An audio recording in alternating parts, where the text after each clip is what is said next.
ಎಲ್ಲರಿಗೂ ನಮಸ್ಕಾರ. ಬೆಳಗಾವಿ ಜಿಲ್ಲೆನಲ್ಲಿ ಒಟ್ಟು ಪೆನ್ಷನಿ ತಗೊಳ್ಳೋ ಅನರ್ಹ ಫಲಾನುಭವಿಗಳ ಸಂಖ್ಯೆ 1,82,000 ನಮಗೆ ಪತ್ತೆಯಾಗಿದೆ. ಇದು ನಮಗೆ ಸರ್ಕಾರದಿಂದ ಮಾಹಿತಿ ಬಂದ ನಂತರ ನಾವು ಸ್ಥಳ ಪರಿಶೀಲನೆ ಮಾಡಿ ಎಲ್ಲ ವಿಲೇಜ್ ಅಕೌಂಟೆಂಟ್ ತಳಾದಿಗಳ ಮುಖಾಂತರ ಪರಿಶೀಲನೆ ಮಾಡಿಸಿ ಇಲ್ಲಿ ಮಠ 1,53,000 ಅನರ್ಹ ಫಲಾನುಭವಿಗಳನ್ನು ನಮ್ಮ ಪಟ್ಟಿಯಿಂದ ಡಿಲೀಟ್ ಮಾಡಿದ್ದೀವಿ. ಅನರ್ಹ ಅಂದ್ರೆ ಏನಂದ್ರೆ ಇದರಲ್ಲಿ 3 ಕ್ಯಾಟಗರಿ ಬರ್ತವೆ. ಮೊದಲನೇದು ಏಜ್, ವಯಸ್ಸು 65 ವರ್ಷ ಮೀರಿ ಹೋಗಿದೆ ಅಂದ್ರೆ ಮಾತ್ರ ಅವರು ಅರ್ಹರಾಗ್ತಾರೆ.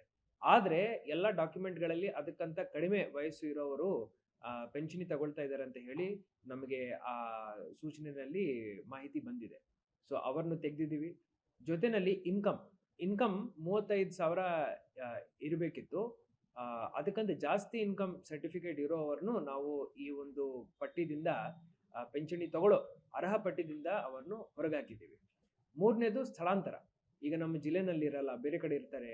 ಸೊ ಈ ಎಂಟೈರ್ ರೇಷನಲೈಸೇಷನ್ ಪ್ರಾಸೆಸ್ ಅಲ್ಲಿ ನಮಗೆ ಈಗ 1,53,000 ಜನ ಅನರ್ಹ ಫಲಾನುಭವಿಗಳನ್ನು ನಾವು ಪೆನ್ಷನಿಯಿಂದ ಈ ಪಟ್ಟಿಯಿಂದ ಹೊರಗೆ ಹಾಕಿದ್ದೀವಿ. ಸೊ ಇದೊಂದು ಬಹಳ ಉತ್ತಮ ಕೆಲಸ.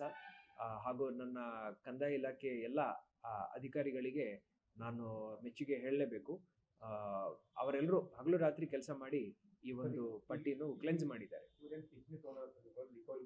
ಈಗ ಇದರದ್ದು ನಾವು ಮಾಹಿತಿ ಏನಿದೆ ಮತ್ತೆ ಸರ್ಕಾರಕ್ಕೆ ಕಳಿಸ್ತಾ ಇದ್ದೀವಿ. ಅಂಡ್ ಅಲ್ಲಿಂದ ಡೈರೆಕ್ಷನ್ಸ್ ನಾವು ಎಕ್ಸ್ಪೆಕ್ಟ್ ಮಾಡ್ತೀವಿ. ಪ್ಲಸ್ ಯಾರಾದರೂ ನಕಲಿ ದಾಖಲೆಗಳು ಕೊಟ್ಟಿದ್ದಾರೆ, ನಮ್ಮ ಅಧಿಕಾರಿಗಳೇ ಏನಾದರೂ ತಪ್ಪು ಮಾಡಿದ್ದಾರೆ ಅಂದ್ರೆ ಅವರ ಮೇಲೇನೂ ನಾವು ಸೂಕ್ತ ಕ್ರಮವನ್ನು ವಹಿಸ್ತೀವಿ.